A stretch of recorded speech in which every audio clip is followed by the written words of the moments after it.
Mayor de Blasio decides to end his run for president. Just after this morning's announcement, the mayor sat down for a one-on-one interview with our political reporter, Marcia Kramer.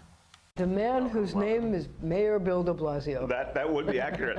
Welcome, welcome. Here's the really surprised first question, Mr. Mayor. Yes. Why did you drop out? Great question. So, you know, Marcia, when you go out there to offer yourself for your nation and you have a vision, I had a vision of talking about the needs of working people, talking about, you know, big changes we needed in America that really mirror some of the things we've done here in New York City: $15 minimum wage, paid sick days, pre-K for all. And I think it was important to put the example of what we've done in New York out there. I think it was important to talk about universal health care and to talk about the threat of automation and what it could mean for millions of people and how we address it. But there comes a point where, from my point of view, you know, I felt I had contributed all I could contribute. And practically, I looked at the numbers, I looked at the deadlines for the next debate, and I just didn't feel it was coming together, and it was time to move on. It just wasn't my time.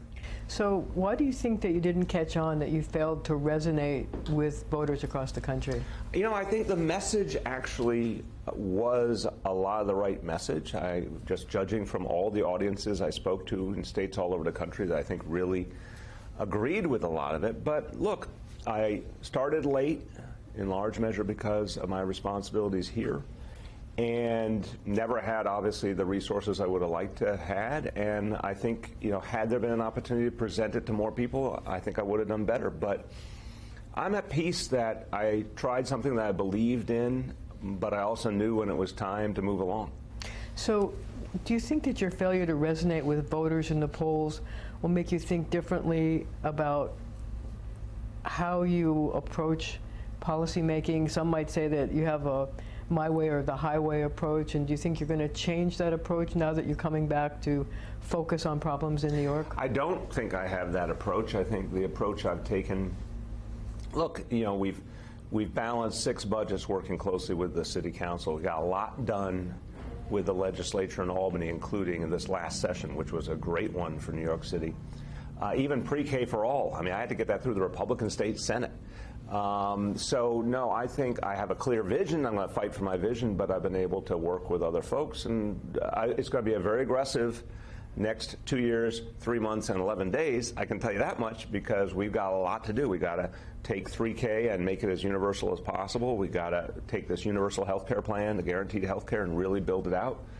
I want to pass this legislation guaranteeing 2 weeks paid vacation to all working people. Right now, there's 1 million New Yorkers don't have a single day of paid vacation in a year. So there's a lot to do, but I would argue, you know, having a strong, clear agenda is how you move things, and that's what we've been able to do here. So those are your priorities. Yeah.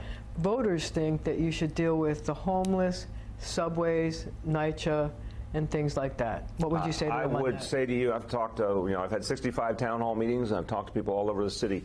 I think voters very much want to see us deal with the health care issue. It's one of the #1 concerns people have. Pre-K and 3K are wildly popular with families of all backgrounds, so I think that's a high priority. And, you know, thinking about the folks who, 1 million people is a lot of people, Marcia. 1 million people have no guarantee of any vacation. That's a big priority. But at the same time, we're going to keep fixing NYCHA. And bluntly, this is the first administration to ever have a plan to fix NYCHA and put this kind of money into it. We're addressing homelessness. Thank God the shelter population is starting to go down. The street population is starting to go down. We got a lot more to do. We're going to be doing all those things simultaneously, which is what I've been doing for 6 years. I mean, you don't, in this job, you got to do it all at once. Do you think that running for president broke down the bond that you had with New Yorkers, and that you have to spend some time repairing that in order to get your message through and to get your agenda passed? Look, there's what you see that the media presents, and then there's what you hear from everyday people. And I've heard something very different from everyday New Yorkers who, a lot of people I talked to understood the vision I was presenting as a candidate for president and agreed with a lot of it. They understood that we were moving an agenda here in New York City very aggressively on behalf of everyday New Yorkers, and we'll keep doing that. So I'm going to take the ideas that I ran on 6 years ago, got reelected on 2 years ago, and keep deepening them, and it's going to be a very intensive effort. I wonder how you're feeling you know, as a person, Yeah. not as Mayor Bill de Blasio, but as Bill de Blasio, the person, about the fact that you had to drop out. You know, I'm sure it must be emotional. Like, Sure. what's in your head and what's in your heart? Well, it's, you know, it defines bittersweet, Marcia. I have to tell you, it's an amazing experience. It's an honor to have the opportunity to run for the highest office in the land and to go out and just connect with the people of this country. It's a good country. There's a lot of good people. It's a lot better, honestly, than what we are told, a lot less divided than what we are told. And I was very, very inspired by that. And just the people respect the fact that if you say, I want to lead my nation, that means something. So it was a very moving experience. It's sad, of course, you put your heart and soul into something, it doesn't work out. Of course that's sad. But, you know, I knew I was an underdog's underdog from the beginning. And yet it was something, I just felt I had something to offer and gave it my best shot, and I'm at peace. I'm sad, but I'm still at peace. How does your family taking it? I know they believe in you. Yeah, they do, and they've been wonderful throughout. I mean, we, as a family, we got together, as we have with every step along the road. We decided that this is something we would all do originally, and then we got together this week and talked about it, and everyone was at peace that the time had come. This was the first election that you didn't win. Yes. So how do you feel about that? Well, you know, I wish I could have gotten to the point of the election, right? I mean, I'll never know if I could have really presented my vision and my experience, how it might have played out in a real election, not, you know, something that's months and months before an election. But of course, you know, it's not what I hoped for, but I'm okay with it. When you were laying out your plans, what did you think your path to victory was going to be? I thought that the early states had, generally speaking, very progressive electorates that were looking for a progressive message, wanted something to back it up. And one of the things I felt like in a big field I could actually differentiate because I've been able to do some of these things, make them come to life in a tough environment. So why couldn't you do that? I think it is a combination. I think starting late didn't help at all. I think lack of resources. I mean, everything's interconnected. I think if you start earlier, you get more attention, you get more resources. But there was no way, honestly, to start earlier, appreciably earlier, given my other responsibilities. Hard to run for mayor and run for president at the same time? Hard to be mayor and run for president? Of course. Some people feel that if the Democrats push a closed program so that people cannot keep their private health care, that it will be a losing strategy, because so many union members who have fought hard for their health benefits and have given up wages in exchange for health benefits don't want to give up their private health care. So what advice would you give to whoever is the candidate in terms of shaping the policy that they bring onto the campaign trail? Like, what's the winning strategy that keeps voters and doesn't have them flee? Absolutely. So I've talked to a lot of union members who do feel strongly they fought hard for those health benefits. And then I say to them, look, if we can get to a universal health care system, you won't have to fight for health care anymore at the bargaining table. It will be yours already. You can use your power to fight for other things you need. And that argument is important to a lot of them.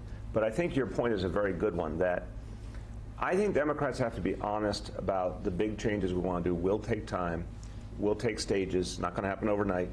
And we cannot say to people, give up a health care plan you love unless we are really tangibly offering something better.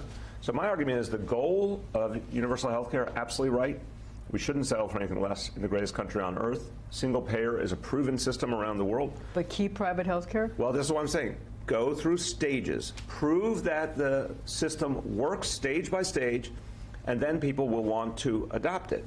I got no problem with folks having some kind of supplemental private insurance if they want to do it. But the point being, a healthcare system based on private insurance has failed. We know this. Because tens of millions of people have no insurance, tens of millions of people have much too little insurance.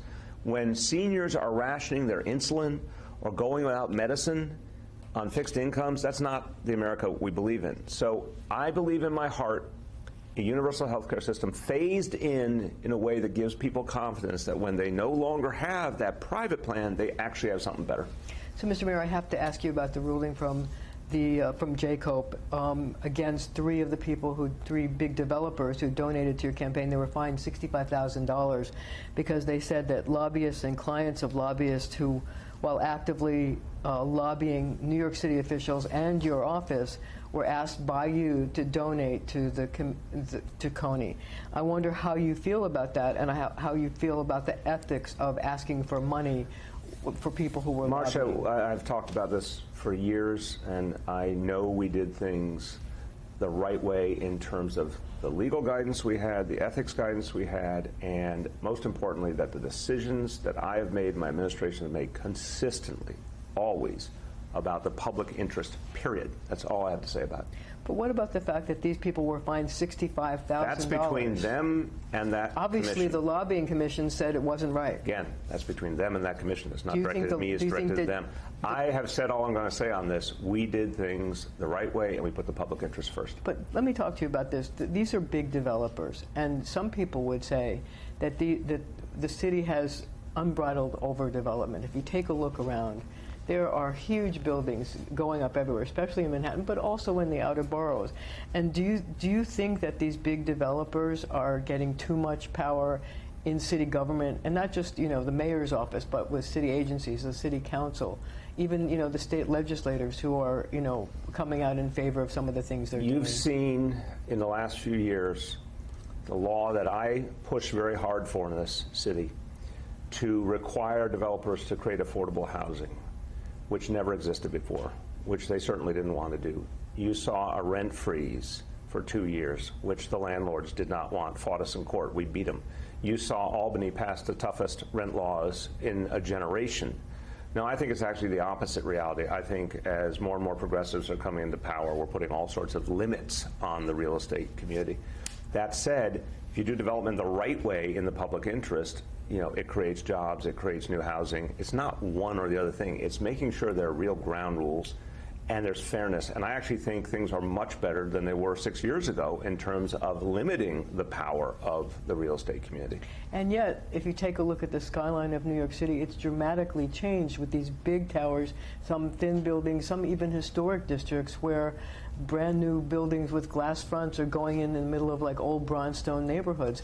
And I wonder how you feel about that and whether you think it's the way New York City should go. I think we have been consistently tightening up the rules for years now.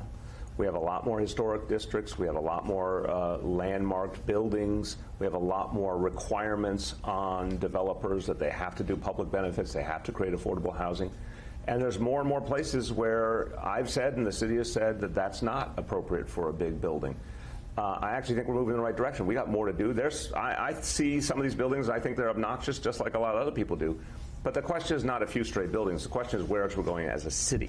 As a city, the rules are getting tightened up all the time, and you'll see more of that. But yet the developers are the ones that are paying the big fines, and they're also the ones who are still contributing in great extent to your campaign, to other campaigns, to city council people, future mayor, people who would run for mayor. I think it's, respectfully, I think it's a misunderstanding of how the world works to suggest because we have a free and democratic society and we have campaigns based on people making donations, that's all you need to know about the equation. I just disagree entirely. In fact, in this city, I'm very proud of the referendum I sponsored last year, which finally will bring us to the day where we won't need any big donations from anyone. We now will have, and we have, we saw it in the public advocate election, 8-to-1 matching funds for grassroots donations. We lowered the contribution limit.